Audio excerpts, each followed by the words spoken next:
అభిమానుల కోసం good news. Cricket అభిమానుల హృదయాలను ఆనందంతో నింపే వార్త ఇది. ఎంఎస్ ధోని మళ్లీ ఒక సీజన్ కి మైదానంలో అడుగుపెట్టబోతున్నారని తాజా రిపోర్ట్స్ చెబుతున్నాయి. అంటే ఐపీఎల్ 2026 లో కూడా ఆయన Chennai Super Kings CSK jersey తొడుక్కుని ఆడబోతున్నారు. Please share and subscribe for more updates. Dhoni CSK విడదీయరాని బంధం. 2008 నుంచి ఐపీఎల్ ప్రయాణంలో ధోని సిఎస్కే అనేది ఒకే నాణెం రెండు వైపులా మారిపోయింది. 5 సార్లు ఐపీఎల్ ట్రోఫీని సిఎస్కే గెలవడంలో ధోని కీలక పాత్ర పోషించారు.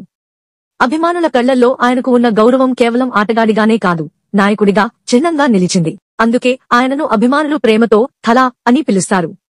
రిటైర్మెంట్ ఊహాగానాలు. ఐపీఎల్ 2025 తర్వాత ధోని రిటైర్ అవుతారని అనేక రూమర్లు వచ్చాయి. ఆయన వయసు, ఫిట్నెస్, మోకాళ్ల ఇంజరీల కారణంగా ఇది ఆయన చివరి సీజన్ అవుతుందని చాలామంది భావించారు. కానీ ధోని తన కెరీర్ మొత్తంలో చూపించిన క్రమశిక్షణ, ఫిట్నెస్ పై పట్టుదల వల్ల ఇంకా ఒక సీజన్ ఆడాలని నిర్ణయం తీసుకున్నట్లు తెలుస్తోంది. సిఎస్కే మేనేజ్మెంట్ నిర్ణయం.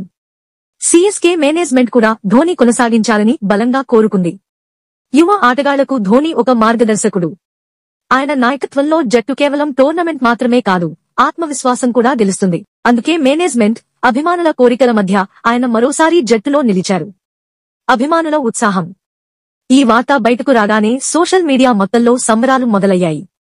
ఒక సీజన్ కాదమ్మా, ధోని ఎప్పటికీ ఆడాలి అంటూ అభిమానులు ట్రెండ్స్ క్రియేట్ చేస్తున్నారు. స్టేడియంలో మళ్లీ ధోని ధోని నినాదాలు వినిపిస్తాయనే ఆలోచన ఒక్కటే అభిమానుల్లో ఉత్సాహాన్ని నింపుతోంది.